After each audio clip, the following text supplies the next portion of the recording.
Alors bonjour à tous, bienvenue dans cette nouvelle vidéo. Je vais vous parler de Aphrodite, maîtresse de l'amour d'Iriadèle. Alors Iriadèle, elle a une chaîne YouTube qui s'appelle Occulte, E-A-U. Elle a également fait un livre sur Athéna. Je crois que ça s'appelle, je ne sais pas quoi avec la victoire, le titre, mais c'est sur Athéna. Et elle a fait aussi un oracle qui s'appelle la déesse sombre, je crois. Je l'ai commandé et parce que ça m'intéressait beaucoup de la voir. Je pense qu'il est très original et pertinent. Après, je suis un peu mitigée par cet auteur, mais il y a du très bon dedans. Mais ça m'a chamboulé un petit peu, pas chamboulé, mais percuté. Je dirais qu'il y a eu du bon et du moins bon. Du coup, je voulais en parler parce que je cherchais des ouvrages sur les divinités grecques et je suis tombée dessus assez facilement parce qu'il est assez connu quand même. Enfin, j'ai pas vu qu'on en parlait beaucoup sur les réseaux, un petit peu. Je rejoins l'avis d'un monsieur qu'on a parlé dans les vidéos qui ressort en premier un peu. C'est compliqué pour moi de critiquer un livre où il y a du positif et du négatif parce que créer un livre, ça prend du temps. Je sais, moi j'en ai pas fait un, mais je sais que ça doit pas être facile et de se faire critiquer son livre, c'est jamais facile, quoi. Mais en même temps, j'en parle et du coup, ça va le faire connaître aussi. Alors, je vais commencer par les points positifs et après, à la fin de la vidéo, j'aborderai les points négatifs. Alors, les points positifs. Bon, déjà, c'est un petit livre, c'est l'édition Danae, il coûte pas cher et il est à 20 €. Il est pratique, on peut le porter, on peut le mettre partout, dans son sac, etc. Il se lit vite. Il est simple pour les débutants, c'est pas un livre qui va être hyper compliqué, elle apporte les bases aussi sans trop rentrer dans les détails si on veut connaître les bases en profondeur, par exemple. Vraiment comment voir la consécration de quelque chose, elle en parle un petit peu. Mais après, on peut aller faire sa propre recherche. Elle aborde les sujets pour ne pas être perdue, elle explique tout étape par étape. Il y a aussi comme une hiérarchie de les rituels qui sont le plus simples au début et le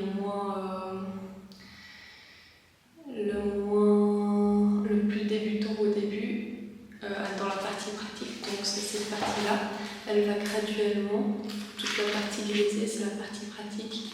Toute cette partie, c'est la partie un peu sur qui est la déesse, comment l'aborder, etc., sa vision de la déesse, et de l'amour, etc. Et ils vont graduellement. Alors au début, on a des rituels simples, très simples, puis après, on aura des rituels plus difficiles, de plus en plus difficiles, plus élaborés, et puis je vous conseille de commencer par les plus simples, évidemment.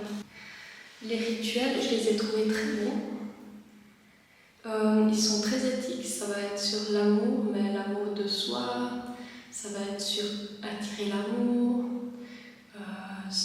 se mettre de l'eau par exemple, qui va faire en sorte qu'on va devenir plus radieuse, plus belle, des amulettes pour la sexualité aussi, pour avoir plus de plaisir.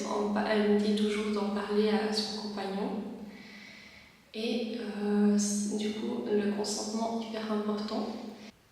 Il n'y a pas de rituel de retour d'amour, d'en être perdu, de trucs qui se rapporteraient plutôt à des mauvaises, des rituels un peu moins éthiques.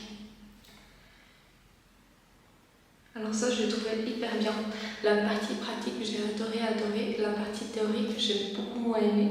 J'ai eu vraiment du mal au début, jusqu'à la moitié. Après, j'ai vraiment adoré la partie pratique. Du coup, ça m'a redonné foi en ce livre. Voilà, on va parler de foi plutôt. Alors ensuite, il y a un autre point qui est hyper important, c'est qu'on a tout chez soi pour les rituels. J'avais un livre de rituels, c'était un livre où il fallait de la peau de chamois, c'était hyper compliqué, hyper cher, etc.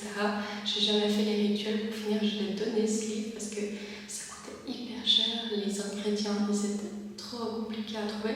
Là, le truc le plus difficile à trouver, c'est, difficile, il y a tout qui est abordable. Il y a des bougies qu'il faut acheter, c'est genre 4 francs s'il y a 4 bougies. C'est hyper pas cher, hyper accessible. Les trucs les plus farfelus, ce sera des huiles essentielles au pire. Vraiment, il y a tout, on a tout à la maison. Ou bien c'est facile de se procurer. Alors je vais un peu parler d'abord de qu'est-ce qu'on trouve comme rituel dedans, parce qu'il y a une table des matières, mais il n'y a pas les rituels, il y a magie de guérison de l'ombre, magie de beauté du temple sacré, magie de l'amour et de réussite, magie sexuelle, mais il n'y a pas les types des rituels dans le sommaire. Alors par exemple, un des premiers rituels, c'est magie sexuelle, charge de la main d'Aphrodite. C'est un rituel très simple que tout le monde peut faire. C'est se mettre en état de méditation un petit peu pendant qu'on se maquille, pendant qu'on prend soin de soi, pendant qu'on se lave le visage, et d'imaginer, c'est expliqué mieux dans le livre, je ne vais pas rentrer dans les détails, mais d'imaginer comme si Aphrodite posait la main partout où par exemple, on se lave le visage, on verrait les mains d'Aphrodite qui passent de l'or sur nous, et ça nous rendrait beaucoup plus beau, et d'invoquer Aphrodite, et de la remercier à la fin. Charme d'amour sexuel, c'est de faire un charme, et l'histoire c'est d'amplifier son plaisir, son propre plaisir, et aussi de son partenaire s'il est au courant. Fabrication d'eau de Vénus aussi, c'est de l'eau qu'on va se passer sur le visage qui va nous rendre radieux, etc. je crois. Et puis il y a un rituel de prospérité qui est plutôt à la fin, qui est plus difficile. Et moi j'ai fait un rituel, je vais vous l'expliquer parce que je ne le trouve pas. C'est sur les ombres en fait, tout ce qui nous rapporte à les traumatismes qu'on a vécu en amour par rapport à notre corps aussi, si on a des complexes, si on a des mauvaises aventures, si on a eu des attouchements sexuels, si on a eu une mauvaise expérience en amour en matière générale, même si ce n'est pas des gros traumatismes, ça va guérir aussi les lignées d'avant par rapport à la femme, mais ça peut aussi être des hommes qui font ce rituel, bien sûr. Et ça va parler de faire sortir ses ombres, de guérir ça en profondeur avec Aphrodite, et je l'ai fait avec 2 amis à moi. Alors, moi j'étais très motivée à le faire et je connais un petit peu les principes de l'intention, des choses de base, et eux, ils ne sont pas du tout dans la magie. Alors, ça n'a pas fonctionné pour eux, et pour moi, oui. C'est comme ça. Peut-être ça fonctionnait, mais j'ai senti qu'ils n'étaient pas très concentrés dans le rituel, etc. Mais c'était un très bon moment à faire ensemble, et ils étaient consentants. Hein. Chacun voulait le faire, mais la concentration n'était pas forcément là. Du coup, ça arrive de rater aussi, bien sûr. Et moi, ça a vraiment fonctionné. Alors, j'ai fait ce rituel-là pour enlever un peu que j'avais par rapport à l'amour. Et quelques jours avant, elles sont vraiment sorties. Ça a très bien fonctionné. J'ai dû faire un petit pochon avec une pierre à l'intérieur et j'ai gardé ça encore. C'est dit qu'il faut remercier et enlever la pierre, etc. une fois qu'on a fini complètement le travail. Mais moi, je crois que c'est très profond et il y a toujours un peu quelque chose à enlever. Du coup, je vais attendre encore un peu. Les points négatifs.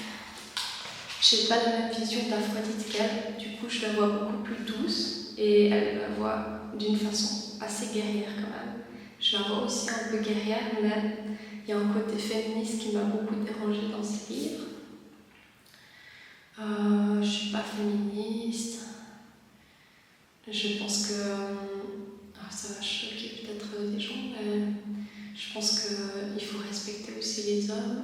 Je pense qu'il y a vraiment une dualité entre l'homme et la femme avec le féminisme et on combat presque l'homme. Je trouve qu'il y a un côté très dérangeant, j'aime pas du tout ça.